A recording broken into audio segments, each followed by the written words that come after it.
हिंदी निबंध लेखन। निबंध का विषय है आंखों देखी दुर्घटना। मार्च महीने के एक दिन की घटना है। सुबह का समय था। लोग अपने अपने काम में लगे हुए थे।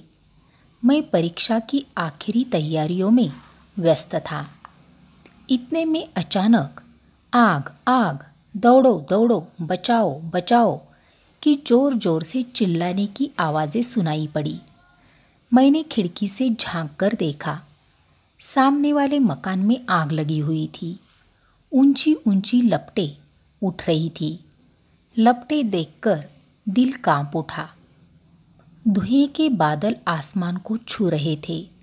हवा तेज थी, इसलिए आग और जोर पकड़ती जा रही थी।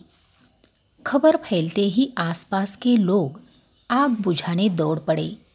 कोई बाल्टी से पानी फेंक रहा था तो कोई रेत से आग बुझाने की भरकस कोशिश कर रहा था। अब पुलिस भी आ चुकी थी। पुलिस ने लोगों की भीड़ को दूर हटा दिया। इतने में टन टन टन की आवाज़ करते हुए कई दमकल वहां आ पहुंचे।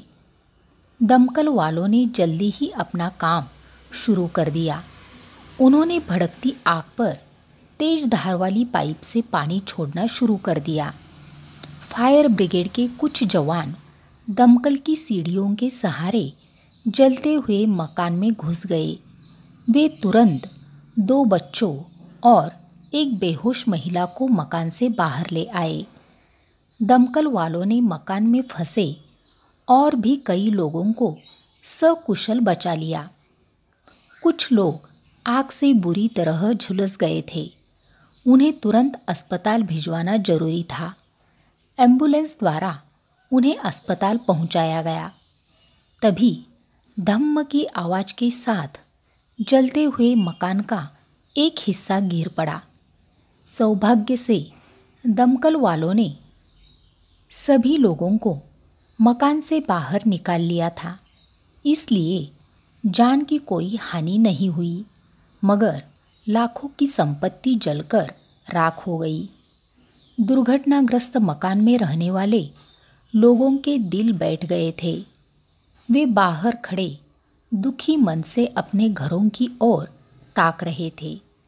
वे अपने भाग्य को कोस रहे थे। वे सोच रहे थे कि अब उनका क्या होगा। वे फिर कैसे बसा पाएंगे अपनी गृहस्थी। दमकल वालों ने पूरे 2 घंटे की मेहनत के बाद आग पर काबू पा लिया। अब आग पूरी तरह बुझ चुकी थी। बाद में पता चला कि बिजली की खराबी के कारण मकान में आग लगी थी। इस दुर्घटना को देखकर मेरा हृदय गमगीन हो गया था। इस दुर्घटना को हुए 2 महीने बीत चुके हैं, पर धू धू करती लपटों का वह भयावह दृश्य आज भी मेरी आँखों के सामने घूमता रहता है।